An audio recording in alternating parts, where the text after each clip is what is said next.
हाँ, तो आज हम क्या पढ़ेंगे? हम क्लास 7 हिस्ट्री का चैप्टर 1 स्टार्ट करेंगे। ठीक है, medieval India, where, when and how.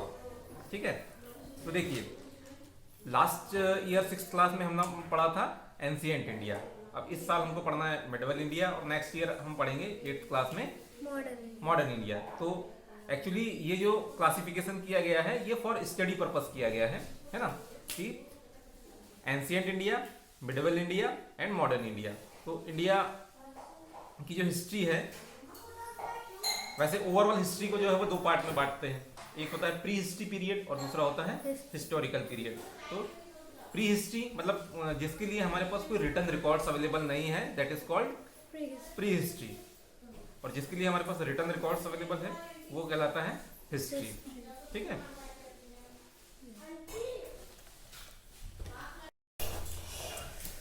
ठीक है। तो पूरी हिस्ट्री को बेसिकली दो पार्ट में डिवाइड किया गया है, pre history and history. Pre history means जिसका हमारे पास कोई रिटर्न रिकॉर्ड नहीं है, और दूसरा हुआ हिस्ट्री जिसका कि हमारे पास रिटर्न में रिकॉर्ड्स है। ठीक है, फिर उसके बाद जो रिटर्न रिकॉर्ड वाला यानी हिस्टोरिकल पीरियड है उसको भी हमने 3 पार्ट में डिवाइड कर दिया है और स्टडी पर्पस, है ना। स्टडी पर्पस के लिए हमने 3 पार्ट में डिवाइड किया है, एंशिएंट, मिडवल एंड मॉडर्न। ठीक है, तो एंशिएंट वाला पीरियड जो रहता है वो उसमें हम स्टडी करते हैं जो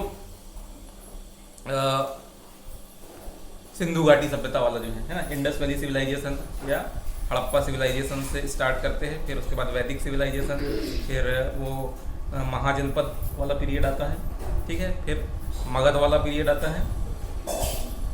ठीक है, फिर पूरा मगध के जो अलग अलग डायनेस्टीज वहाँ पे हुए हैं उनको स्टडी करते हैं। उसके बाद हर्षवर्धन तक के पीरियड तक का जो स्टडी किया जाता है वो हिस्टोरिकल वाले में किया, एंशिएंट हिस्ट्री में किया जाता है। ठीक है, इसके बाद मिडवल वाला जो पीरियड रहता है इसमें हम लोग स्टडी करते हैं हर्षवर्धन की मतलब जब डेथ हो गई उसके बाद में उसका कोई सक्सेसर था नहीं। ठीक है, उसके बाद क्या हुआ कि जब भी ऐसा होता है कि कोई सेंट्रल लेवल पे कोई स्ट्रांग रूलर नहीं होता है, स्ट्रांग रूलर नहीं होता है तो जो नीचे वाले जो छोटे छोटे जो रूलर होते हैं वो अपने आप को इंडिपेंडेंट डिक्लेयर कर देते हैं और फिर वो आपस में जो है वो लड़ाइयाँ करते रहते हैं सुप्रीमेसी के लिए। ठीक है, तो यही जब भी कोई बड़ा वाला रूलर का कोई सक्सेसर नहीं होता है तो हर बार ऐसा ही देखा गया है। ठीक है, और इसके साथ साथ जो है आउटसाइड इंडिया से भी जो है इन्वेडर्स आने लग जाते हैं। ठीक है, तो यही का यही जो है इस पीरियड में भी हुआ। तो इस पीरियड में क्या हुआ, हर्षवर्धन के मरने के बाद फिर इससे पहले जो है जो मुस्लिम वाले इन्वेडर्स थे वो इंडिया में आए नहीं थे। तो ये हर्षवर्धन के मरने के बाद में मुस्लिम इन्वेडर्स की इंडिया में एंट्री हुई। ठीक है, तो सबसे पहले स्टार्टिंग में क्या हुआ कि ये लोग इंडिया को यहाँ पे केवल इन्होंने जो, क्योंकि इंडिया जो है 3 साइड से समुद्र से घिरा हुआ है ना, पेनिनसुलर कंट्री है इंडिया, है ना, 3 साइड्स हमारे यहाँ सी है और नॉर्थ में जो है वो हिमालय है। ठीक है, तो हिमालय जो है वो पुराने समय से ही इंडिया का मतलब एक बैरियर की तरह काम करता है, सिक्योरिटी गार्ड है वो। लेकिन इसमें भी दिक्कत यह है कि इसमें बीच बीच में से 2 पहाड़ों के बीच में से रास्ते रहते हैं। ठीक है, तो एक खैबर पास करके हुआ करता था जिसको पास बोला जाता था। तो खैबर पास जो रहता था उससे होकर के पुराने समय से ही बहुत सारे जो ट्रेडर्स होते थे, व्यापारी होते थे और बहुत सारे इन्वेडर्स होते थे, वो लोग इंडिया में एंट्री करते रहते थे। ठीक है, वो वहाँ आते थे, थोड़ा बहुत लूटपाट करते थे और निकल जाते थे। और जो ट्रेडर्स होते थे, व्यापारी होते थे, वो यहाँ पे अक्सर बिजनेस के पर्पज से आते थे। ठीक है, क्योंकि इंडिया जो है बहुत ही प्रॉस्परस कंट्री था, यहाँ पे हर चीज़ की बहुत ज़्यादा समृद्धि थी, है ना, इसीलिए वो यहाँ आते थे और यहाँ की जो है संपन्नता यानी प्रॉस्पेरिटी को देखते थे कि यहाँ के लोगों के पास बहुत सोना है, हीरे जवाहरात है ना, और ये लोग मतलब ये काफ़ी डेवलप्ड कंट्री है। तो वो यहाँ से और अपने यहाँ पे तरह तरह की चीज़ों का प्रोडक्शन बहुत होता था, है ना, क्योंकि यहाँ की जो लैंड थी वो बहुत ज़्यादा फर्टाइल थी। जो गंगा यमुना वाला जो एरिया है यूपी बिहार वाला, यूपी वाला मेन जो, तो उस एरिया में बहुत ज़्यादा फर्टाइल लैंड थी और वहाँ पे डिफरेंट डिफरेंट टाइप के प्रोडक्शंस होते रहते थे, क्योंकि बेसिकली पहले जो है जो इकोनॉमी का मेन जो बेस था वो एग्रीकल्चर ही हुआ करता था, ठीक है ना। तो एग्रीकल्चर प्रोड्यूस भी बहुत सारा होते थे, और इसके अलावा हमारे यहाँ पे और भी बहुत सारी चीज़ें जैसे कि ये हाथी के दांत है, या कलात्मक बहुत सारी जो चीज़ें रहती हैं, जैसे कपड़ा जो है, इंडिया जो है पुराने समय से ही जो है जो कॉटन टेक्सटाइल था उसका बहुत बड़ा प्रोडक्शन हब था, तो इसका बहुत ज़्यादा एक्सपोर्ट भी होता था, ठीक है। तो ये, और इसके अलावा जो स्पाइसेस होते थे उसका बहुत बड़ा एक्सपोर्टर था, क्योंकि जो फॉरेनर्स यानी जो आप यूरोपियन कंट्रीज बोल दो या अरब कंट्रीज वाला जो एरिया था, ये लोग बेसिकली ज़्यादातर नॉनवेज खाते थे, और नॉनवेज खाने के लिए इनको क्या होती थी, मसालों की ज़रूरत होती थी, और मसाले यानी स्पाइसेस जो है वो इंडिया में बहुत लार्ज क्वांटिटी में प्रोडक्शन होता था, तो वो परचेज करने के लिए इंडिया आते रहते थे, ठीक है। तो ये जो ट्रेडर्स होते थे ये इंडिया में आते थे, इंडियंस लोगों के रहन सहन को देखते थे, यहाँ की प्रॉस्पेरिटी को देखते थे, तो ये सारे किस्से जो है वो वहाँ जा करके वहाँ के लोगों को सुनाते थे। तो इन्वेडर्स लोग जो है अट्रैक्ट होते थे, तो यहाँ पर इन्वेड किया, चलो यहाँ पे कुछ लूटपाट करके आएंगे, ठीक है। तो इनमें जो बड़े इन्वेडर्स जो लुटेरे थे, तो मिडवल इंडिया में जो महमूद गजनवी का नाम आता है, जिसने इंडिया पे 17 टाइम्स इन्वेट किया था, है ना। और जो सोमनाथ टेम्पल गुजरात का नाम सुना होगा, इसको उसने 17 टाइम्स आकर के लूटा था, और यहाँ से बहुत सारा सोना जो है लूट के सोना हीरा जवाहरात जो थे वो लूट करके अपने ऊँटों पे लाद करके लेके जाया करता था, ठीक है। इसके बाद महमूद गजनवी के बाद एक और आया था मोहम्मद गौरी। तो पहले तो क्या है कि लूटने के पर्पज से आते थे, लेकिन यहाँ पर क्या हुआ कि जब भी कोई स्ट्रॉन्ग रूलर नहीं होता है तो देश में क्या हो जाती है, पूरे लॉ एंड ऑर्डर डिस्टर्ब हो जाता है ना। इसको बोलते हैं पॉलिटिकल इनस्टेबिलिटी। पॉलिटिकल मतलब कि कोई अगर ढंग का राजा नहीं है तो राज व्यवस्था पूरी बिगड़ जाती है ना, कोई किसी कानून को नहीं मानता, देश में जो है चारों तरफ लॉ एंड ऑर्डर डिस्टर्ब हो जाता है। तो इस लॉ एंड ऑर्डर डिस्टर्बेंस का और पॉलिटिकल इनस्टेबिलिटी का फायदा उठाने के लिए ये आए तो थे इन्वेजन और लूटपाट के पर्पज से, लेकिन इनमें से फिर बाद में आकर के इनमें जो है कुछ यहीं पे रुक गए, हाँ यहीं बस गए, और उन्होंने जो है यहाँ पर जो है अपना रूल इस्टेब्लिश कर लिया, ठीक है। तो इस तरह से इंडिया में मुस्लिम्स डायनेस्टीज की शुरुआत हुई, है ना। तो फिर इसमें कई सारे डायनेस्टीज का जन्म हुआ, आपस में एक दूसरे से लड़ते बढ़ते रहे, और एक से दूसरा से तीसरे को अपना जो है रूलिंग जो है वो ट्रांसफर करते हैं, ठीक है। इससे क्या हुआ, डिफरेंट टाइप के आइडियाज, नए आइडियाज आए, है ना। न्यू रिलीजन आया इंडिया में, और न्यू टाइप की मिलिट्री एक्टिविटीज उनकी अलग थी, उनकी जो स्ट्रेटजीज रहती थी, उनके जो हथियारों के तौर तरीके रहते थे, वो लड़ने के तौर तरीके होते थे, वो इंडियन सिस्टम से अलग थे। तो जब वो यहाँ पर आए तो इंडियंस ने उनसे कुछ सीखा, और उन लोगों ने इंडियन लोगों से बहुत सारी चीजें सीखी, ठीक है। तो सोशल, पॉलिटिकल, कल्चरल, हर तरीके से एक तरह से चीजें एक दूसरे में ब्लेंड हुई, मिक्स हुई, है ना। लेकिन जो सदर्न पार्ट ऑफ इंडिया था वो बेसिकली उससे बहुत ज़्यादा प्रभावित नहीं हुआ है। उसका रीज़न ये था कि एक तो वो नॉर्दर्न एरिया से घुसते थे, उस समय ट्रांसपोर्टेशन उतना इजी नहीं था, ठीक है। तो वो उधर से साउथ में जो है जाने में उनको काफ़ी दिक्कत होती थी। तो बीच में जो है एक विंध्याचल और सतपुड़ा, ये बीच में 2 माउंटेन रेंज थी, है ना। तो ये भी एक बैरियर का काम करती थी, तो इसलिए साउथ का जो कल्चर है वो बहुत ज़्यादा आइसोलेटेड रहा, ठीक है। और यहाँ पर चोला, राष्ट्रकूट, इस तरह के जो है किंगडम्स जो है वो अपना रूल करते रहे, ठीक है। ज्योग्राफी का जो है हिस्ट्री पे बहुत ज़्यादा इफेक्ट पड़ता है, मतलब किसी देश की हिस्ट्री जो है बेसिकली ज्योग्राफी से ही डिसाइड होती है। तो इंडिया की हिस्ट्री, जैसे अभी हम बात कर रहे थे कि जो साउथ वाला एरिया है वो इन्वेडर्स से हमेशा सिक्योर रहा, क्योंकि क्या था, साउथ वाला एरिया 3 साइड से जो है समुद्र से घिरा हुआ है ना।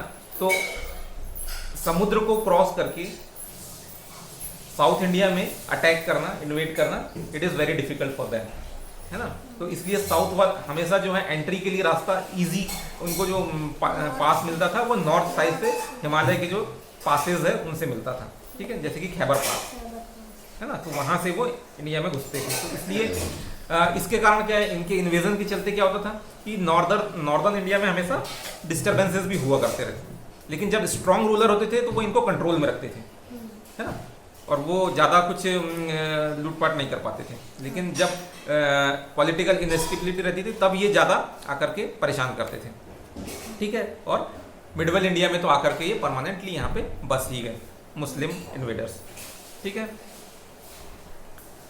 ओके, तो ये जो अभी कहानी बताई थी हमने कि जो ट्रेडर्स होते थे वो यहाँ के लोगों की जो प्रॉस्पेरिटी के किस्से सुनाते थे, वो इंडिया को गोल्डन स्पैरो बोलते थे, है ना, सोने की चिड़िया बोलते थे, क्योंकि यहाँ के लोगों के पास बहुत सोना था, ठीक है।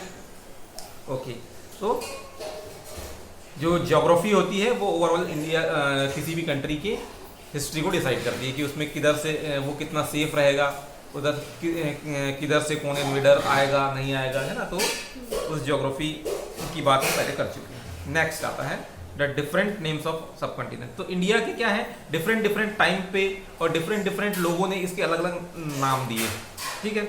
जैसे कि क्या है कि सबसे पुराने समय के जो हिंदू होते थे वो इंडिया को क्या कहते थे, भारतवर्ष कहते थे, ठीक है, जिसका मतलब होता है the land of Bharat. The land of Bharat इसलिए कहा जाता है क्योंकि एक इंडिया का एक फेमस राजा हुआ करता था जिसका नाम था भरत, और भरत राजा के नाम के ऊपर इंडिया का नाम पड़ा भारत, यानी भारत का देश। और इसकी स्टोरी जो है पुराणों में आती है। तो ये भरत राजा जो था किसका पुत्र था, शकुंतला और दुष्यंत का, शकुंतला एंड दुष्यंत का पुत्र था। तो एक्चुअली ये शकुंतला और दुष्यंत की जो स्टोरी है ना, वो एक और कालिदास का नाम सुना है आपने? कालिदास एक बहुत पुराने समय के जो है संस्कृत के पोएट हुए हैं, है ना। तो उन्होंने जो है नाटक लिखा है अभिज्ञान शाकुंतलम, इनका सबसे फेमस, कालिदास की जो सबसे फेमस जो रचना है उसका नाम क्या है, अभिज्ञान शाकुंतलम। तो अभिज्ञान शाकुंतलम जो है उसमें जो है संस्कृत का एक नाटक है ये, इसमें पूरा दुष्यंत और शकुंतला की ही स्टोरी है। ये हमने पिछले 6th क्लास में इस नाटक के बारे में पढ़ा, संस्कृत में नहीं, हिस्ट्री में। हाँ, तो अभिज्ञान शाकुंतलम जो है, तो ये दुष्यंत और शकुंतला की पूरी स्टोरी इसमें मिलती है, ठीक है। फिर इसके बाद में इसको इंडिया का एक और नाम हुआ करता है जम्बू द्वीप, ठीक है। तो 3rd सेंचुरी में इसको क्या कहा जाता था, जम्बू द्वीप भी कहा जाता था। तो ये इंडिया के ही डिफरेंट टाइम्स में डिफरेंट नेम्स हुए हैं, या डिफरेंट लोग उनको जो है वो अलग अलग नामों से पुकारते रहे। जो ग्रीक लोग थे वो इसको इंडिया नाम से पुकारते थे, क्योंकि यहाँ पे एक इंडस नाम की इंडस रिवर जो हुआ करती थी, रिवर, ठीक है। और वहाँ पे होता था कॉटन होता था, उसको शायद वो इंडन या हिंडन ऐसा कुछ बोलते थे। तो उसके नाम पे जो है इसको जो है वो इंडिया कहा जाता। इंडस रिवर जहाँ पे बहती है उसको इंडिया बोलते थे, ठीक है। फिर जो वैदिक वाला जो लिटरेचर है उसमें जो अपना इंडिया है उसको सप्त सिंधु प्रदेश कहा जाता था उसको। तो सप्त सिंधु का क्या मतलब हुआ, सप्त मतलब होता है 7 और सिंधु मतलब होता है नदियाँ, 7 नदियों का संगम मतलब प्रदेश, देश। तो सप्त सिंधु प्रदेश बेसिकली क्या है कि जो वैदिक लिटरेचर है, वैदिक लिटरेचर का जो टाइम है वो जो पंजाब हरियाणा वाला जो एरिया है उसमें जो 7 नदियाँ बहती है, सतलुज है, व्यास है, रावी है, इस तरह की वहाँ चिनाब है, इस तरह की वहाँ पे 7 नदियाँ है टोटल। 4 के नाम तो बता दिए और 3 नदियाँ और हैं, ठीक है। तो वो नदियों वाला प्रदेश कहलाता था, ठीक है। अच्छा, तो बाद में क्या हुआ, ये जो सप्त सिंधु प्रदेश को जो है पर्शियन लोग, पर्शियन मतलब जो आज का जो ईरान वाला इलाका है ना उसको पर्शियन बोला जाता है। ईरान आज की जो कंट्री है उसको पर्शिया बोला जाता था, पर्शिया के रहने वाले पर्शियन, ठीक है। तो पर्शियन लोग जो है उनको स बोलने में बहुत दिक्कत होती थी, वो स को ह बोलते थे। तो सप्त सिंधु को वो हप्ट हिंदू बोलते थे, तो वो हप्ट हिंदू से जो वो हिंदू बन गया, ठीक है। तो और उसी से नाम आया उन्होंने कि जो हिंदू बाद में बिकेम हिंद, और हिंद मतलब जो इंडिया मतलब इस एरिया में रहने वाले लोग थे उनको हिंदी कहा जाने लगा कि हिंदी। और हिंदी लोगों का देश कौन सा, हिंदुस्तान, है ना। मतलब इस तरह से नामों में जो है थोड़ा चेंज होते रहा अलग अलग। ये एक्चुअली एक दिन में नहीं हुआ। अपन एक ऐसा सोचो कि अरे हिंदू का हिंद कैसे हो गया, हिंदी कैसे हो गया, लेकिन ये कई सालों में हुआ, सैकड़ों सालों में हुआ है, ठीक है ना। तो एक जो उर्दू के बहुत फेमस पोयम हुए जिसका नाम था इकबाल, है ना, तो जिनने एक बहुत फेमस एक गीत लिखा है, सारे जहां से अच्छा हिंदुस्तान हमारा, हाँ। इकबाल, है ना। तो इकबाल ने ये कहा, उसकी जो सारे जहां से अच्छा वाला जो पोयम है उसमें एक लाइन आती है, हिंदी है हम, वतन है हिंदुस्तान हमारा। हाँ, उसमें भी वही बोलते हैं कि हिंदी है हम, मतलब कि हम, we are Indians and India is our country. ठीक, अब ये तो हमने समझ लिया कि भाई हिस्ट्री को कितने पार्ट में डिवाइड किया गया। अब हम देखें कि भाई कोई भी कंट्री की अगर हमको हिस्ट्री जानना है तो उसके लिए हमारे पास क्या सोर्सेज अवेलेबल हैं। तो हिस्ट्री को जानने के लिए हमारे पास डिफरेंट टाइप के सोर्सेज हैं। हमने पिछले साल भी पढ़े थे, है ना, कि डिफरेंट सोर्सेज का इस्तेमाल करते हैं। तो हिस्ट्री को पढ़ता कौन है या हिस्ट्री को स्टडी कौन करता है, तो उनको कहा जाता है आर्कियोलॉजिस्ट। आर्कियोलॉजिस्ट मतलब जो पुरानी चीज़ों को स्टडी करते हैं और उससे फिर वो कंक्लूजन निकालते हैं कि भाई ये किस पीरियड की है और इसका क्या इस्तेमाल होता होगा, है ना। तो उसके बारे में वो सारी इन्फॉर्मेशन जो कलेक्टर उनको स्टडी करके कि भाई इसका जो बनावट है वो कैसी है, वो सारी चीज़ों को स्टडी करते हैं, तो आर्कियोलॉजिस्ट। तो एक हमारे देश की जो सबसे बड़ी एक ऑर्गेनाइजेशन है जो हिस्ट्री से रिलेटेड सारे मैटर्स को डील करती है, उसका नाम होता है ASI, यानी आर्कियोलॉजिकल सर्वे ऑफ इंडिया। ठीक है, ASI। कभी भी कोई भी हिस्टोरिकल मॉन्यूमेंट को विजिट करने के लिए, घूमने के लिए जाओगे तो वहाँ पर देखना ASI के द्वारा वहाँ पे मैनेज होती है वो चीज़। जैसे आप उनको ताजमहल जाओगे तो वहाँ पे जो टिकट काउंटर वगैरह भी रहेंगे तो वो ASI जो है वो आपसे टिकट लेता है, क्योंकि उनको मेंटेन करने के लिए सारे जो उनके एक्सपर्ट होते हैं वो सारा उसका जो मेंटेनेंस करने का काम है, ताकि उनको किसी प्रकार का कोई नुकसान ना हो। ठीक है, तो आर्कियोलॉजिस्ट और एंथ्रोपोलॉजिस्ट वो होते हैं जो ह्यूमन को स्टडी करते हैं। मतलब ह्यूमन, जैसे इंसानों के शरीर की अलग अलग बनावट होती है, हर देश के लोगों के खोपड़ी का साइज, मतलब जो हेड का साइज अलग रहेगा, आंखें अलग रहेगी, स्किन का कलर अलग रहेगा, बालों का कलर अलग रहेगा, बालों का स्टाइल अलग रहेगा। जैसे कि भाई क्लियर डिफरेंस नजर आता है। जैसे अफ्रीकन कंट्रीज देखो तो अफ्रीका के लोग तुमको एकदम अलग दिखेंगे, ऑस्ट्रेलिया के लोग तुमको अलग दिखेंगे, चाइना के लोग तुमको अलग दिखेंगे। तो ये स्टडी क्या करता है, ये ह्यूमंस की स्टडी करता है, एंथ्रोपोलॉजी जो होता है।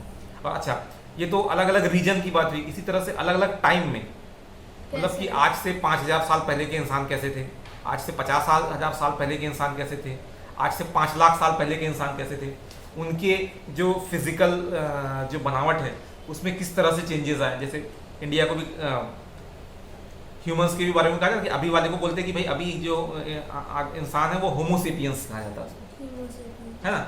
उसके पहले जो है वो अलग अलग टाइप के और उनके नाम दिए, जो उतना जो है वो डेवलप्ड नहीं था। जैसे वो निएंडरथल और भी इस तरह के नाम रहते थे। तो मतलब कि जैसे अलग अलग स्टेजेस रही है ह्यूमन बॉडी की भी डेवलपमेंट की, क्योंकि वो पहले जो है थोड़ा झुक के चलता था, फिर एकदम सीधा खड़ा हो गया। उसके जो माइंड का जो साइज है वो पहले छोटा हुआ करता था, फिर धीरे धीरे बढ़ता चला गया। ठीक है, जैसे जैसे उसके दिमाग का साइज बड़ा होता गया वो और ज़्यादा बुद्धिमान होता चला गया।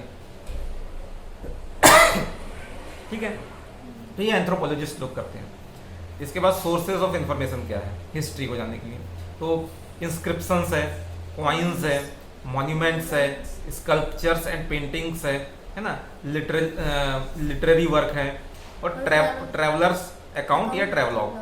तो अब एक एक करके हम इनको स्टडी करेंगे। तो इंस्क्रिप्शंस क्या होते हैं, तो इंस्क्रिप्शंस के बारे में हमने पिछले साल पढ़ा था। इंस्क्रिप्शंस पहले के समय में क्या होता था कि मेनली पत्थरों के ऊपर खोद करके कुछ लिखा जाता था। ठीक है, पत्थरों के ऊपर, मतलब तो उससे उस पीरियड के बारे में कुछ इन्फॉर्मेशन मिलती है। तो इन इंस्क्रिप्शन का जो सब्जेक्ट होता था बेसिकली क्या होता था, या तो ये रिलीजियस सब्जेक्ट होते थे, यानी किसी मंदिर के बारे में, मंदिर में होते थे, या फिर वो किसी किंग के बारे में होते थे, उसकी अचीवमेंट्स के बारे में। तो ये जो अचीवमेंट्स के बारे में जो होते थे इनको क्या कहा जाता, प्रशस्ति कहा जाता, प्रशस्ति। ठीक है, तो कई सारी प्रशस्तियां हमको मिलती है। जैसे चंद्रगुप्त मौर्य की मिलती है, चंद्रगुप्त मौर्य नहीं, चंद्रगुप्त विक्रमादित्य, उसमें उसके गुप्त गुप्त डायनेस्टी जो थी उसके बारे में बहुत सारी इंफॉर्मेशन मिलती है। और इसके अलावा जो है जैसे मौर्यों के समय अशोक के बहुत सारे इंस्क्रिप्शंस मिले हैं, है ना, उसी से अशोक के बारे में सारी इंफॉर्मेशन मिली है। तो इनको प्रशस्ति कहा जाता था। तो प्रशस्ति की डेफिनेशन क्या हुई?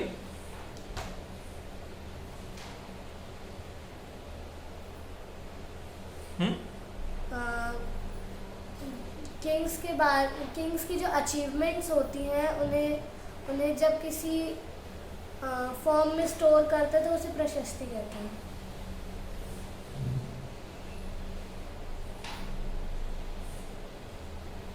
जो एंशिएंट किंग होते थे वो अपनी अचीवमेंट्स को पत्थरों पर खुदवा कर लिखवा देते थे, है ना, जिसमें उनकी सारी अचीवमेंट्स लिखी होती थी।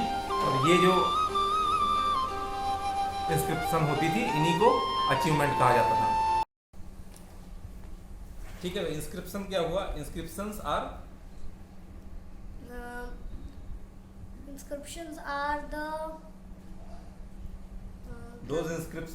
इंस्क्रिप्शन नहीं, प्रशस्ति। Those inscriptions which are written for the achievement of a particular king. Which tells about the achievements of a particular king are called prashasti, है ना। In ancient India, prashasti was written on rocks, है ना। And medieval India में प्रशस्ति जो है बहुत सारे तांबे की प्लेट्स के ऊपर भी लिखी जाती थी, जिनको ताम्र पत्र कहा जाता था। ठीक है, ताम्र पत्र, क्योंकि वो तांबे के ऊपर लिखी जाती थी। मोस्टली इनका जो मतलब जो इंस्क्रिप्शन होते थे वो क्या होते थे, किसी टेम्पल से रिलेटेड होते थे या किसी किंग की अचीवमेंट से रिलेटेड होते थे। ओके, तो first type of source of history क्या हुआ? इंस्क्रिप्शंस। नंबर 2 पे आता है अब कॉइन्स। ठीक है, तो कॉइन्स जो होते हैं, हर एक जो पुराने समय में क्या होता था कि हर राजा जो है अपने राज्य में अलग अलग तरह के सिक्के चलवाता था। और सिक्के के ऊपर बहुत सारी इंफॉर्मेशन रहती थी, या तो उसका टाइम पीरियड लिखा रहता था, या फिर किसी तरह की कोई फोटो बनी होती थी, है ना, वो भी इंस्क्राइब भी रहती थी, उसके ऊपर खुदी हुई रहती थी, छपी हुई रहती थी। तो उससे हमको कुछ एडिशनल इन्फॉर्मेशन मिलती है। जैसे समुद्रगुप्त है, उसके सिक्कों पे हमें समुद्रगुप्त जो है वो वीणा बजाते हुए दिखाई देता है। तो इससे हमें क्या पता चलता है कि भाई वो समुद्रगुप्त जो था वो म्यूजिक का शौकीन था, है कि नहीं। अगर मान लीजिए कि वो मतलब जिस आदमी का जो शौक रहता है वो उस टाइप की चीज़ों को दिखाना चाहता है। अगर मान लीजिए कोई म्यूजिक का शौकीन है तो वो वीणा बजाते हुए रहा है। मान लीजिए कि वो शिकार का शौकीन रहता, तो हो सकता है कि वो एक शेर के ऊपर मरे हुए शेर के ऊपर सिर रख के और तलवार लेके खड़ा हो, तो उससे दिखाना चाहता है कि भाई मैंने शेर का शिकार किया, मतलब वो अपनी वीरता का प्रदर्शन करना चाहता है कि नहीं। या फिर वो हाथ में तलवार लेकर के तो वो अपनी मतलब वही युद्ध कला के बारे में बताना चाहता हो। मतलब अपने आप को वो लोगों के सामने किस तरह से प्रेजेंट करना चाहता है, उसके अकॉर्डिंग वो उस सिक्के के ऊपर कुछ भी छपवा सकता था, है ना। तो अगर उसने चुनाव किया कि वीणा बजाते हुए दिखाना है, दैट मीन्स कि उसको म्यूजिक का शौक था, है ना। इसके अलावा उस पर जैसे कि सिक्के के जारी होने का कई बार सन लिखा रहता है, तो इससे हमें ये पता चल जाएगा कि भाई ये राजा जो है किस पीरियड में शासन करता था, है ना। तो ये सब चीज़ें हमें पता चल जाती है। तो ये सोर्स ऑफ, और ये जो रहती है वो ज़्यादा ऑथेंटिक सोर्स ऑफ इन्फॉर्मेशन होते हैं। जो मॉन्यूमेंट्स होते हैं, हाँ, या कॉइन्स होते हैं, इंस्क्रिप्शन में तो उसने लिख दिया, है ना। किसी को मार पीट के बोला लिख, हाँ, उसने लिख दिया, उसको छाप दिया। मान लो गलत भी लिखा है तो कोई क्या कर सकता, भाई राजा ने लिख दिया। अब 2000 साल बाद किसको पता कि वो सही था कि नहीं था, हाँ, ठीक है नहीं। या किसी लिटरेचर की अगर हम बात करें तो उसमें किसी राइटर ने लिख दिया, अब वो राइटर ने अपनी किताब में क्या लिख दिया है वो किसी को क्या पता कि एक्चुअल में वो सही है या नहीं है। लेकिन जो हिस्टोरिकल इस टाइप के जो प्रूफ्स होते हैं, कॉइन्स है, मॉन्यूमेंट्स है, स्कल्पचर्स है, तो ये ज़्यादा ऑथेंटिक सोर्स ऑफ इंफॉर्मेशन होते हैं, ठीक है। तो another source of study the past is coins. Coins not only give us a lot of information but are also very often masterpiece of art. हाँ, इसमें आर्ट का भी बहुत मास्टरपीस हो सकते हैं कि कई बार बहुत आर्टिस्टिक टाइप के कॉइन्स होते हैं। The Gupta period coins are still regarded as one of the finest example of Indian art. तो गुप्त पीरियड के जो सिक्के थे वो बहुत ही आर्टिस्टिकली बहुत डेवलप्ड कंडीशन में थे, ठीक है। हाँ, क्योंकि उनमें जो उनको इंस्क्रिप्ट करके बनाया जाता था, जो भी उसमें बनाया जाता था, तो वो बहुत मतलब मोरोवर हाँ the metal use for the coins give the indication of the economic condition of the period. हाँ, कि मेटल्स जो रहते थे उसमें प्योरिटी कितनी रहती थी, जैसे गोल्ड के कॉइन है तो उसकी प्योरिटी कितनी है, तो उसके पता चलता है कि भाई वहाँ की इकोनॉमिक कंडीशन कैसी थी, ठीक है। जैसे कि example, Kushana rulers were the first to use gold coin. जो कुशाण थे, है ना, कुशाण जैसे इसमें सबसे मेन जो रूलर हुआ कौन हुआ कुशाण में? कनिष्क। कनिष्क जो है कुशाणों का सबसे मेन रूलर हुआ है इंडिया में। इन्होंने इंडिया में फर्स्ट टाइम गोल्ड कॉइन चलाए थे। तो ये एक अच्छा क्वेश्चन बनता है कि which dynasty first introduced gold coin in India, है ना, तो वो कुशाणास थे। Which points towards their wealth and prosperity. तो इससे पता चलता है कि उस समय बहुत ज़्यादा वेल्थ एंड प्रॉस्पेरिटी थी, तभी तो वो सोने के सिक्के चलवा रहे थे। उससे पहले किसी ने सोने के सिक्के नहीं चलवाए थे। दैट मीन्स उनके पास बहुत सोना था, उन्होंने सोने के सिक्के चलवा दिए, है ना। तो इस तरह से पता चलता है। उस समय क्या था कि इंडिया का जो ट्रेड था वो बड़ा ही प्रॉस्परस कंडीशन में था। एक होता था सिल्क रूट। सिल्क रूट क्या होता था? चाइना और यूरोप। तो चाइना के जो यूरोप के जो व्यापारी थे वो चाइना से सिल्क खरीदते थे, ठीक है। तो वो वहाँ से पूरा एक्सपोर्ट होता था, और उसका आने जाने का जो रास्ता था वो इंडिया से होकर के जाता था, उसको सिल्क रूट कहा जाता था। और सिल्क रूट पे इंडिया से कुषाण लोगों का कब्जा था, तो वो उनसे बहुत ज़्यादा टैक्स वसूलते थे, और इस तरह से बैठे बिठाए जो है वर्कर सकना थे। तो सिल्क रूट जो है वो बहुत ज़्यादा प्रॉस्पेरिटी का रीज़न था उस समय। As far as the dates are concerned, coins are one of the most authentic source of historians, है ना। अभी बताया था कि डेट वगैरह के निकालने के लिए, क्योंकि उसके नाम का सिक्का जो है जनरली वो जिस पीरियड में रहा होगा वो तभी जारी किया होगा, है कि नहीं। कोई अपने परदादा के नाम का सिक्का जारी नहीं करता जनरली, आदमी अपने नाम करेगा पहले, ठीक है। अब मॉन्यूमेंट्स जो कई तरह के मॉन्यूमेंट्स बना देते हैं, ये किसी का महल बना दिया, है ना, किसी ने मंदिर बनवा दिया। तो कई तरह के जो राजे महाराजे होते थे वो कई तरह के मॉन्यूमेंट्स बनाते रहते थे, जैसे कि ताजमहल बनवा दिया। तो medieval India is known for its monuments. In fact most historical monuments that we are proud of belong to this period, including the beautiful Taj Mahal. तो क्योंकि ज़्यादा जो एंशियंट वाले हैं वो तो सब नष्ट हो गए, ज़्यादातर डिस्ट्रॉय हो गए, है ना, बहुत ज़्यादा अच्छी कंडीशन में नहीं है। जो मिडिवल पीरियड के हैं वही आज जो है बचे हुए हैं, जैसे कि ताजमहल है। The monuments not only help us to know about the political, social and economic conditions of that time, but also the current level of advancement of the art and architecture, ठीक है। तो इससे हमको उस समय की इकोनॉमिक, सोशल, पॉलिटिकल कंडीशंस के बारे में इंफॉर्मेशन मिलती है। उसके अलावा वहाँ पे जो आर्किटेक्चर का जो एडवांसमेंट था उसके बारे में भी इंफॉर्मेशन मिलती है।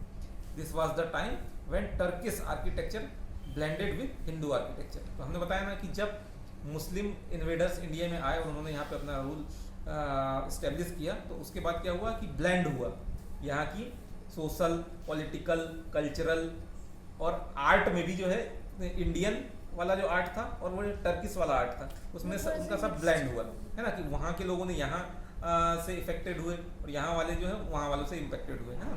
तो इस तरह से तो टर्किश आर्किटेक्चर में हिंदू आर्किटेक्चर का ब्लेंड हुआ इस पीरियड में, ठीक है। तो हमने अभी तक 3 सोर्स पढ़ लिए, इंस्क्रिप्शन, कॉइन्स एंड मॉन्यूमेंट्स। फिर फोर्थ है पेंटिंग्स।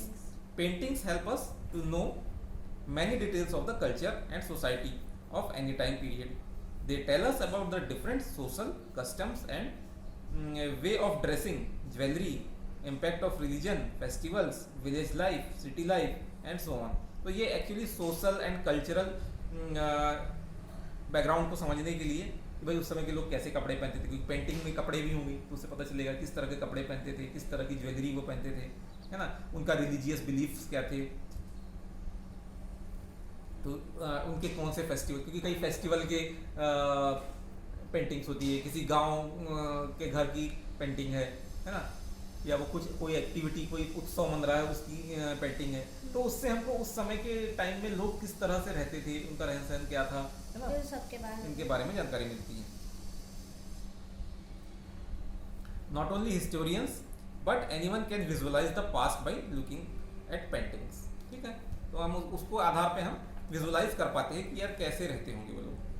लिटरेरी वर्क, अब मतलब लिटरेरी वर्क मतलब जो कि ऑथर्स लोग जो है लिख देते हैं, क्योंकि हर समय में कोई ना कोई ऑथर्स होते हैं जो लिखने का काम करते हैं। हो सकता है कि उनका पर्पस जो है, इंडिया में बेसिकली हिस्ट्री लिखने का जो है चलन नहीं था। हमारे यहाँ पे जो पुराने जैसे एंशिएंट इंडिया में ज़्यादातर जो बुक्स वगैरह जो लिखी जाती थी उनका पर्पस हिस्ट्री लिखना नहीं होता था, पॉलिटिकल हिस्ट्री मेनली। उनका मेन पर्पस या तो रिलीजियस ज़्यादातर होता था कि वो बुक जो लिखी जाती थी वो रिलीजियस पर्पस से लिखी जाती थी, लेकिन उसमें साथ साथ जो है उस पीरियड के की पॉलिटिकल इंफॉर्मेशन भी मिल जाती थी। कुछ ऐसे पॉइंट्स जानो उसके बारे में इंफॉर्मेशन। हाँ, है ना, इनडायरेक्ट इंफॉर्मेशन, डायरेक्टली नहीं लिखी जाती थी। Different authors, writers and Kings have contributed the medieval literature. जैसे कि एक फेमस है पृथ्वीराज रासो, जिसमें कि राजा पृथ्वीराज चौहान के बारे में पूरी इन्फॉर्मेशन मिलती है। ये इनका एक दरबारी कवि था जिसका नाम था चंद बरदाई। ठीक है, बाबरनामा जो है ये खुद बाबर ने लिखा है, तो ये एक बहुत ही हाई लेवल की बुक है, मतलब बहुत अच्छी लिटरेचर के हिसाब से बहुत अच्छी मानी जाती है कि वो बहुत अच्छा राइटर था बाबर जो था। अकबरनामा ये अबुल फजल ने लिखा है, ये अकबर के दरबार का नौरत्नों में से एक था। ठीक है, फिर है गीत गोविंद जो कि जयदेव ने लिखा है ना।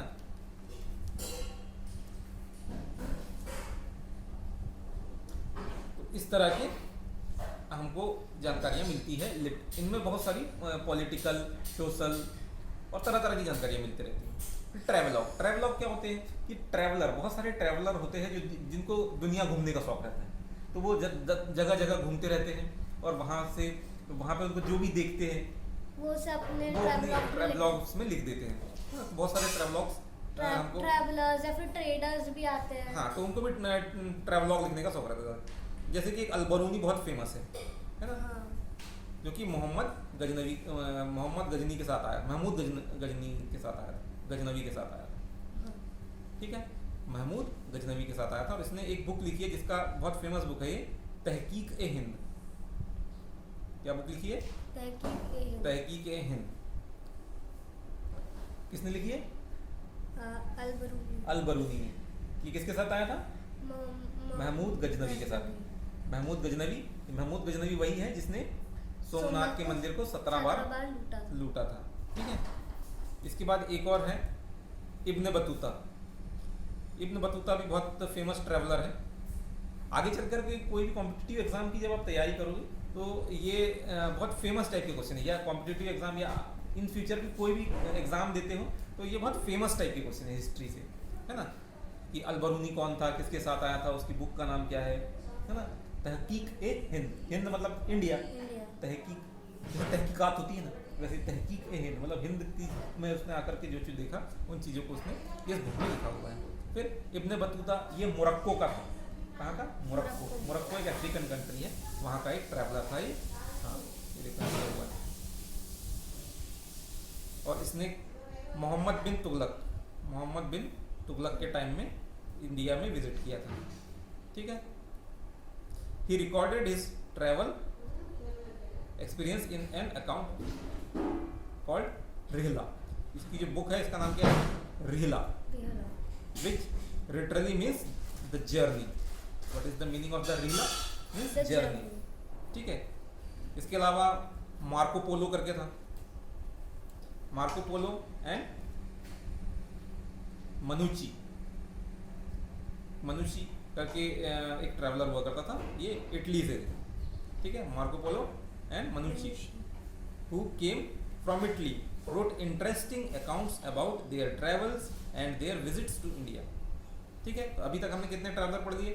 एक तो अलबरूनी जिसने तहकीक हिंद लिखा, महमूद गजनवी के साथ आया था। ठीक है, फिर इब्न बतूता जिसने रिहला लिखा, किसके टाइम में आया था?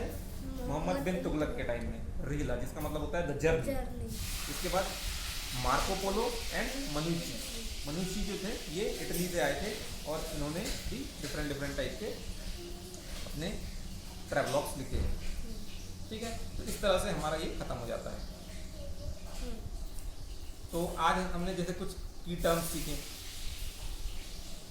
रेनेसा, अच्छा इसके बारे में हमने पढ़ना भूल गए कि जो अभी हमने केवल इंडियन कॉन्टेक्स्ट में पढ़ा है ना, इसके अलावा लेकिन हम वर्ल्ड कॉन्टेक्स्ट में या अदर कंट्रीज के कॉन्टेक्स्ट में देखें तो डिफरेंट कंट्रीज में ये जो एंशिएंट, मिडवेल और मॉडर्न टाइम है, इसका जो मतलब डिवीज़न हुआ है वो डिफरेंट टाइम में हुआ है, क्योंकि हर कंट्री की अपनी अलग एक हिस्ट्री रही है ना। तो इंडिया में जैसे 16th सेंचुरी तक जो है वो 16th-17th सेंचुरी तक, जब तक मतलब ब्रिटिशर्स इंडिया में नहीं आए, ब्रिटिश रूल नहीं आया, तब तक हमारी कंट्री में जो है वो मिडवल इंडिया ही चलता रहा। मॉडर्न इंडिया उसके बाद से स्टार्ट हुआ है ना। लेकिन जो यूरोप है वहाँ पर क्या है कि लगभग 15 AD के आसपास जो है वो ख़त्म हो गया था। 1500 AD के आसपास जो एंशिएंट वाला जो पीरियड है वो खत्म हो जाता है। उसके बाद वहाँ पे मॉडर्नाइजेशन होना शुरू हो जाता है, क्योंकि वहाँ पे एक रेनेसा बोला जाता है। रेनेसा मतलब कि क्या होता है, इससे पहले जो है पुराना वाला जो पीरियड कहलाता है उनका, वो डार्क एज कहलाता है। क्यों? बिकॉज उस समय वहाँ पे फ्यूडल सिस्टम चलता था। फ्यूडल सिस्टम में क्या होता था कि कुछ थोड़े से मुट्ठी भर लोगों के हाथ में पूरे देश की सारे रिसोर्सेज एंड लैंड उनके कंट्रोल में होते थे। वो बहुत ही लग्जूरियस टाइप की लाइफ जीते थे, बहुत फिजूल खर्चियाँ करते थे, महंगे कपड़े पहनना, हीरे जवाहरात, है ना। उनके पास बहुत सारे नौकर चाकर होंगे, बड़े बड़े महलों में रहेंगी। और बाकी जो ज़्यादातर जनता थी वो क्या थी, वो सर्ट्स बोला जाता था उनको, सर्फ्स बोला जाता था उनको। और ये सर्फ्स क्या होते थे, ये बंधुआ मजदूर टाइप हुआ करते थे, है ना, बाउंडेड लेबरर्स थे। इनसे जो है खूब मेहनत करवाई जाती थी और ये बड़ी मुश्किल से अपना जीवन यापन करते थे। बड़ी मुश्किल से इनको 2 वक्त का खाना मिलता था, ठीक है ना। और कोई बेसिक नीड्स भी इनकी पूरी नहीं होती थी। इनको किसी प्रकार की कोई फ्रीडम नहीं थी, कोई राइट्स नहीं थे। सारे राइट्स जो थे वो ऊपर वालों के पास थे। इस सिस्टम को फ्यूडल सिस्टम कहा जाता था, ठीक है। तो इस तरह की, और ये बहुत ज़्यादा उनका एक्सप्लॉयटेशन करते थे, है ना। उनको किसी प्रकार के कोई राइट्स नहीं थे। उनको मतलब just like they are treated just like animals, they are purchased and sold like animals. So this period is called dark age. लेकिन फिर उसके बाद क्या हुआ, बहुत सारे नए थिंकर्स आए, उन्होंने कई लोगों में जागरूकता फैलाई और उसके बाद वहाँ पे रेनेसा हुआ और ये सारी चीज़ों को बदल दिया गया। रेनेसा मतलब एकदम जल्दी से कुछ बदल जाता है। हाँ, नया एकदम पुनर्जागरण, वहाँ पे एक जागृति का माहौल आ गया, ठीक है। उसके बाद वहाँ पे एक इंडस्ट्रियल रिवॉल्यूशन हुई। इंडस्ट्रियल रिवॉल्यूशन में क्या हुआ कि टोटल जो भी काम जो है ह्यूमन अपनी हैंड से करता था, मतलब हाथों से करने वाला काम, जो उसकी जगह उनका जगह किसने ले लिया, बड़ी बड़ी फैक्ट्रियों ने ले लिया, मशीनों ने ले लिया, है ना। बहुत सारे नए जो है इन्वेंशंस हुए और वो इतनी तेज़ी से हुए और इतने कम समय में हुआ, इसीलिए उसको रिवॉल्यूशन कहा जाता है, ठीक है। और मतलब इसके चलते क्या हुआ कि एकदम लाइफ स्टाइल ही चेंज हो गई। और फिर इस इंडस्ट्रियल रिवॉल्यूशन ने पहले यूरोप को चेंज किया, उसके बाद इसका पूरा जो असर है बाकी के जो वर्ल्ड की कंट्रीज़ हैं उनके ऊपर भी आ गया। और फिर वहाँ पर भी क्या हुआ कि ये जो इंपीरियलिज्म वाला काम चल रहा था, मतलब कि ये जो यूरोप की जो कंट्रीज़ थी, कुछ कंट्रीज़ थी जैसे कि इंग्लैंड है ना, फ्रांस है, स्पेन है, तो इन लोगों ने एशिया और अफ्रीका की बहुत सारी कंट्रीज़ को अपना गुलाम बना रखा था और वहाँ के लोगों का ये एक्सप्लॉइट कर रहे थे। तो ये रेनेसा वाला पहले वहाँ पे शुरुआत हुई, उसके बाद यही वाले थॉट्स जब अदर कंट्रीज़ में फैले तो वहाँ पर भी इंडिपेंडेंस के लिए आंदोलन होना शुरू हो गए, मूवमेंट चालू हो गए। और उसके बाद सेकेंड वर्ल्ड वार के बाद तो जो है मोटा लगभग सारी कंट्रीज़ जो हैं वो फ्रीडम को अचीव कर लिया उन्होंने। बस सारे जो है फ्री होने के बाद अपने अपने इंडिपेंडेंटली अपना राज्य करने लगे वहाँ पर लोग, है ना। तो इस तरह का हमारा ये चैप्टर कंप्लीट हो जाता है। अब हम देखते हैं वर्ड्स कुछ। Renaissance period of European history at the close of the middle ages and the rise of modern world, उसको रेनेसा पीरियड कहा जाता है। मतलब कि जब मिडिल वाला ख़त्म हो रहा है और उसके बाद नए वाले थॉट्स आ रहे हैं, नई वाली सारी सिस्टम्स आ रहे हैं, तो सोशल स्ट्रक्चर पूरा चेंज हो गया, पॉलिटिकल स्ट्रक्चर पूरा चेंज हो गया। तो ये वाला पीरियड जो है वो रेनेसा वाला पीरियड कहलाता है ना। मिडवल पीरियड, मिडिल एज, है ना, जो कि एक लैटिन वर्ड है ना, जिसका मतलब होता है middle age. Latin word medium एवं, ठीक है ना। सब continent, distinct part of A continent. Continent का एक पार्ट, जैसे इंडियन सब कॉन्टिनेंट, तो एशिया का एक डिस्टिंक्ट पार्ट है ये, इसको इंडियन सब कॉन्टिनेंट कहा जाता है। इसमें इंडिया है, पाकिस्तान है, श्रीलंका है, बांग्लादेश है, ये वाली जो कंट्रीज है, ये एक ही तरह के कल्चर, मतलब बहुत सारी इनमें सिमिलैरिटी है, इसलिए तो एक सब कॉन्टिनेंट की तरह बोला जाता है, ठीक है। एंथ्रोपोलॉजिस्ट अभी बताया था, people who study about human kind, ठीक है। एंडोर्स करना, किसी चीज को अप्रूव करना। डेटी मतलब तो गॉड या गॉडेस को बोला जाता है, ठीक है। तो मोटा हमने पढ़ लिया, अब इसके क्वेश्चन आंसर सॉल्व करते हैं। fill in the blank। in Europe the medieval age stretched from 600 to 1500 AD, है ना, 600। तो यहाँ पे जो मिडवल एज है वो 600 से स्टार्ट हुई थी, जबकि इंडिया में मतलब लगभग मिडवल एज ही चल रहा था। मॉडर्न एज वहाँ से स्टार्ट हुई, मिडवल वहाँ पे खत्म होती है। यूरोप में, इंडिया में 1600 के अराउंड जो है लगभग वहाँ पे मिडिल एज अपना एंडिंग पे थी और मॉडर्न स्टार्ट हो रहा था, क्योंकि 1600 AD में ईस्ट इंडिया कंपनी स्टेब्लिश हुई थी और वो इंडिया आए थे, ठीक है।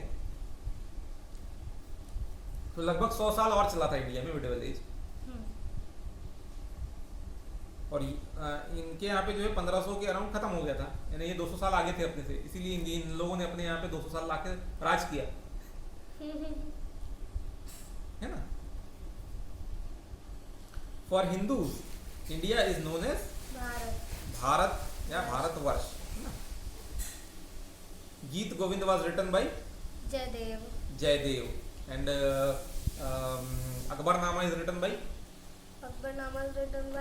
Abul Fazl। He was the one of the Navratnas of Akbar, है ना। इसके अलावा अभिज्ञान शाकुंतलम कालिदास ने लिखी। इसके अलावा और कोई बुक का रेफरेंस आया इसमें? हाँ, चंद्रवरदाई ने एक बुक लिखी, पृथ्वीराज रासो, है ना, जिसमें मोहम्मद गौरी और पृथ्वीराज के पूरे, हाँ, वो जो तराइन नाम की जगह पे युद्ध हुए थे। तराइन का फर्स्ट वार और सेकेंड वार, इसमें फर्स्ट वार में पृथ्वीराज चौहान जीतता है और सेकंड वाले में वो जीतता है, ठीक है। Al Biruni came to India with Mohammad नहीं है, वो महमूद है ना, महमूद गजनवी। महमूद, मैं है और मूद, Mahmud. Medieval literature is rich and informative। अच्छा, अब राइट ट्रू एंड फॉल्स बताना है। The Greek name for India was Hepta Hindu. False, क्योंकि ये पर्शियन था ये, क्योंकि उनको एस साउंड करने में थोड़ा सा दिक्कत है। सप्त सिंधु की जगह वो हेप्ट हिंदू बोलते थे। Hepta Hindu. Ibn Battuta visited India during the region of Akbar. False है। किसने के समय में आया था? वो मोहम्मद बिन तुगलक। नाम भूल गया। मोहम्मद और बिन और Tughlaq. Ibn Battuta. Marco Polo was an Italian traveller. हाँ, ट्रू है। मार्को पोलो और एक और था उसका, मनुष्य, है ना, मार्को पोलो एंड मनुष्य। The Taj Mahal was build during the medieval period. True है। In India the medieval period started with the coming of Muslims. ये भी ट्रू है। Ibn Battuta travel account is called Rihla. Rihla का मतलब होता है the journey, है ना, जो कि इब्न बतूता, जो कि कहाँ से आया था? क्या कहते हैं? मोरक्को,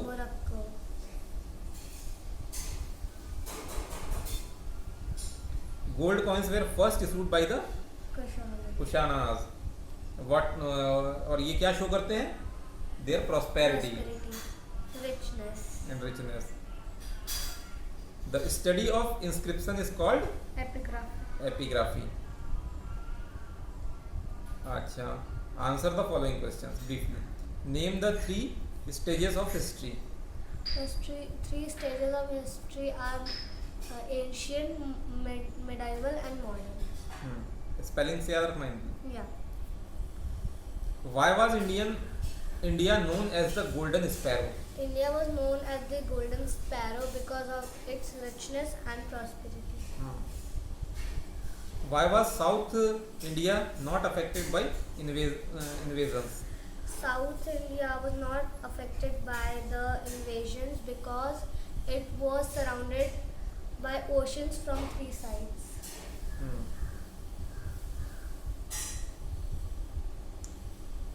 What do you अच्छा इसमें एक चीज और ऐड कर, surrounded by oceans from 3 sides and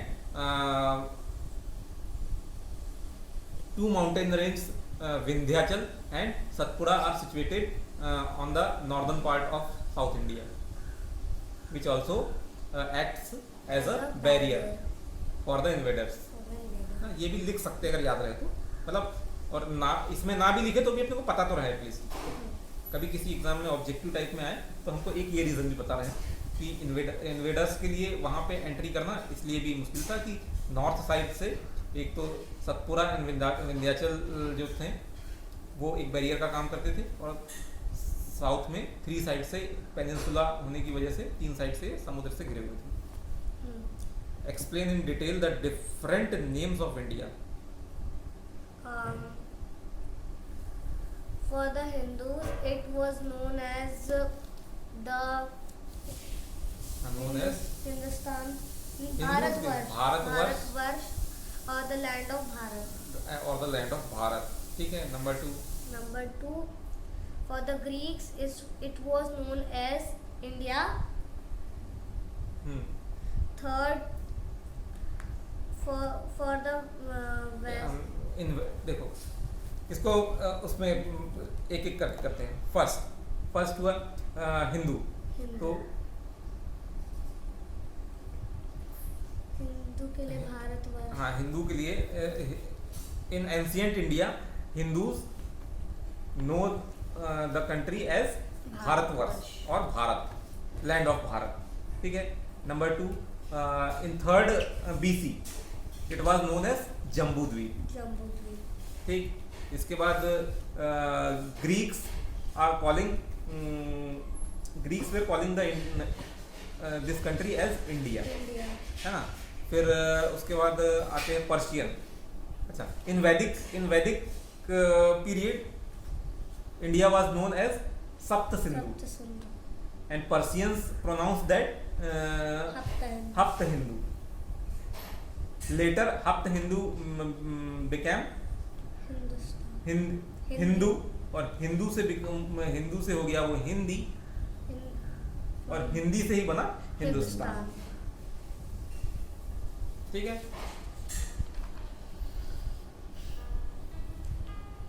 बस इतना ही तो है।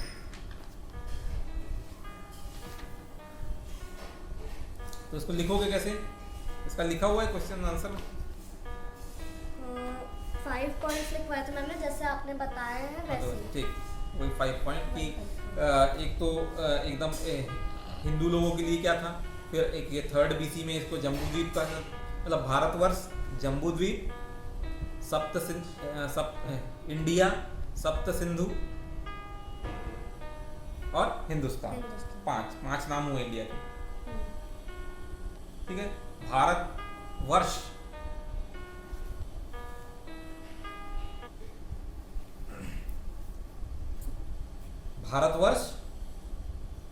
जम्बूद्वीप, इंडिया, सप्त सिंधु और हिंदुस्तान।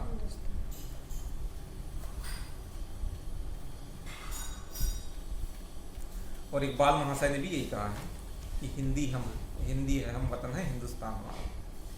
फिर नेक्स्ट आता है, how did geographical locations affect the history and culture of India? Hmm. Because of the Himalayas, nahi, India was surrounded by three sides from ocean, so the invaders can Enter into enter into India from south. Therefore, the southern part of the India was always protected from the invaders, and their culture and life was always Always protected. protected. Hmm.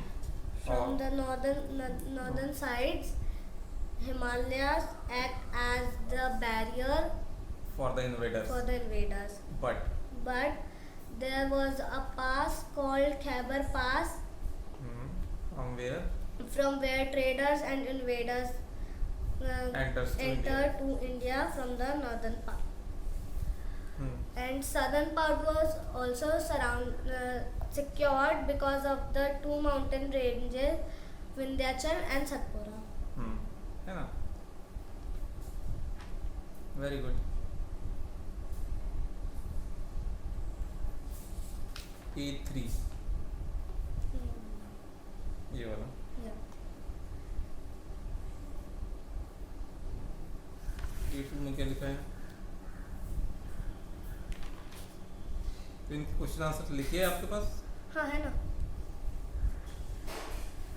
Explain the different sources of information which help us to know the medieval period of India. तो अभी अपन ने देखे what are the sources of information. Number 1 Inscriptions, inscription, number 2 coins, coins, number 3 monuments, monuments, fourth paintings, paintings, and fifth travelogues travelogues, है ना? और literary and literacy work. literary work 1 2 3 4 5 6 6 ही हैं. तो inscription के बारे में भी मैंने पढ़ा ही था कि inscriptions are mostly written on rocks, है ना, and these are the subject of the inscriptions are mostly about temples, About religions or the achievements of the kings. which are called प्रशस्ति, प्रशस्ति. है ना. सेकंड कॉइन्स के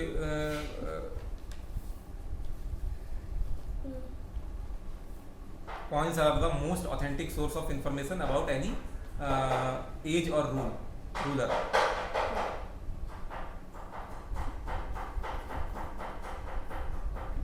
है ना. We got different types of information about social, religious or artistic life of the king. For example,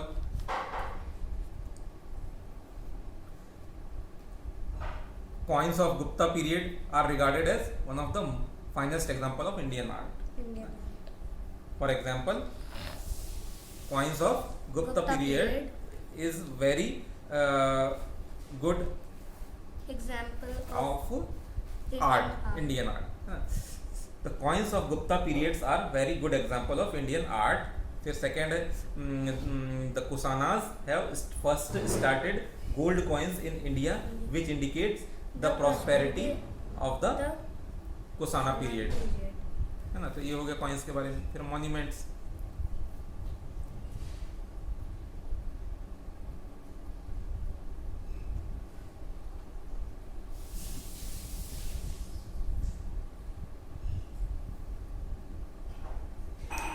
ठीक है. Monuments also tells about the political, social and economic condition of the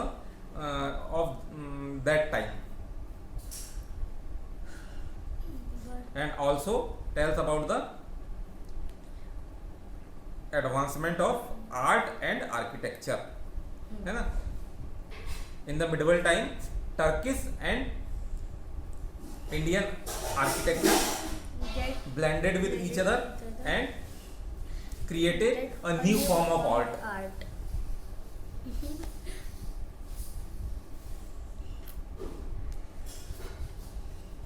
तो ये हो गया second हुआ मॉन्यूमेंट वाला, encryption हो गया, कॉइन्स हो गया, मॉन्यूमेंट्स हो गया। Third. Paintings, Fourth. पेंटिंग्स से हमको बेसिकली काय के बारे में जानकारी मिलती है कि उस जमाने की सोशल कस्टम्स किस तरह के थे उस पीरियड की, ड्रेसिंग है स्टाइल, ना, ड्रेसिंग स्टाइल कैसा था, ज्वेलरी कैसी थी, उनके ऊपर Religion. रिलीजन का किस तरह का असर था, Festival. उस समय के कैसे फेस्टिवल होते थे, उस समय की Village विलेज life. लाइफ कैसी होती थी, सिटी लाइफ कैसी life. होती थी, और इसी तरह की चीज़ों के बारे में हमको उनको जानकारी मिलती है ना। और इनको देख करके not only historian, we can also visualise the past through this paintings, है ना। तो ये मेनली जो है सोशल एंड कल्चरल हिस्ट्री को जानने के लिए बहुत अच्छा सोर्स होते हैं। फिर नेक्स्ट हो जाता है लिटरेरी वर्क। लिटरेरी वर्क में जो different authors have contributed in literary work, है ना। तो इसमें एग्जांपल लिख दिए, फॉर एग्जांपल चंद का पृथ्वीराज रासो हो गया, अबुल फजल का अकबरनामा हो गया, है ना, बाबरनामा बाय बाबर, बाबरनामा भाई बाबर हो गया, और गीत जयदेव का गीत गोविंद हो गया, है ना। ये हो गया।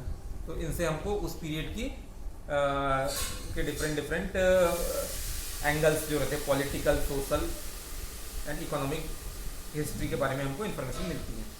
ओके, फिर उसके बाद ट्रैवलॉग्स। तो ट्रैवलॉग्स में अपने पास 4-5 ये है कि different travellers visited India from different countries in different times. They written about India in their travelogues, है ना, from where we can know about the social, political and economic history of India.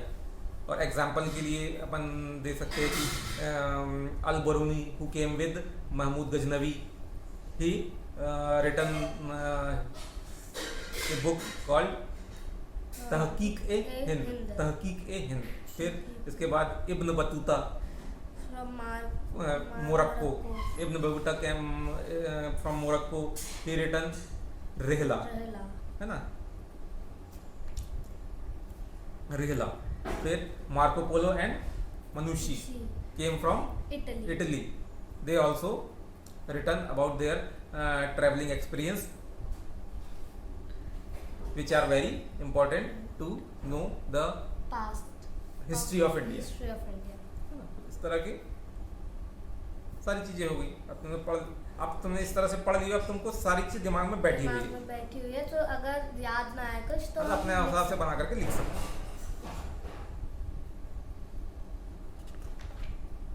Okay okay, bye दोस्तों। Bye-bye.